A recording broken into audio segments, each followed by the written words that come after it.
তো বন্ধুরা নতুন বাড়ির ডিজাইন দেখার জন্য আপনারা প্রস্তুত হয়ে যান। তো আমরা দেখুন সবার আগে আমরা সিঁড়ি ঢালাই দেবো। দেওয়ার জন্য আমরা কি করব, সুন্দরভাবে শাটারিং করে নেওয়ার পরে আমরা ফিনিশিং দিয়ে দেবো। এই যে আমাদের সিঁড়িটা হয়ে গিয়েছে, তারপর আমরা ছাদ ঢালাই দেবো। দেওয়ার জন্য আমরা জায়গা মতন রডটা দিয়ে দিয়েছি। দেওয়ার পর এই যে দেখুন নিচের দিকে শাটারিংটা করে নিলাম। শাটারিংটা করে নেওয়ার পর আমরা ভাইব্রেটার দিচ্ছি, কিন্তু এটা কিন্তু ভাইব্রেটার, যেটাতে ছাদ ঢালাই দেওয়ার পর ভাইব্রেটার মারা হয়। তারপরে কিন্তু আমরা সুন্দরভাবে ফিনিশিং দিয়ে দিয়েছি। শুকানোর জন্য কিন্তু ওয়েটিং করতেছি। তারপরে আমরা শাটারিংগুলো সুন্দরভাবে ফিনিশিং দিব, খুলে নেব। তো বন্ধুরা ভিডিওটি যদি অবশ্যই ভালো লাগে তাহলে অবশ্যই একটা লাইক দিয়ে আমাদেরকে উৎসাহ করে যাবেন, অবশ্যই। আর যদি ইউটিউবে দেখে থাকেন অবশ্যই চ্যানেলটা সাবস্ক্রাইব করবেন। অবশ্যই টিকটকে দেখে থাকলে অবশ্যই ফলো করে আমাদের সাথেই থাকবেন।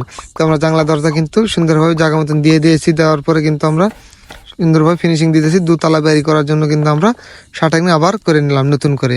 তারপরে আমরা রডটা আবার দিয়ে দিয়েছি। দেওয়ার পরে আমরা সিমেন্টগুলো সুন্দরভাবে দিয়ে দিয়েছি। তারপরে আমাদের সিমেন্টটা শুকানো শেষ। আমরা এখন বাড়িটা রং করব। তারপরে আমরা সাদা হোয়াইট সিমেন্ট মেরে নিয়েছি। নেওয়ার পর আমরা ঘষে নেওয়ার পরে আমরা সুন্দরভাবে বাড়িটা রং করব। দেখুন কত সুন্দর একটা লুক চলে আসে আমাদের রেডিমেড জানলা এগুলো। ওয়াও, লাগিয়ে নিয়েছি আগেই, দেখুন ওয়াও।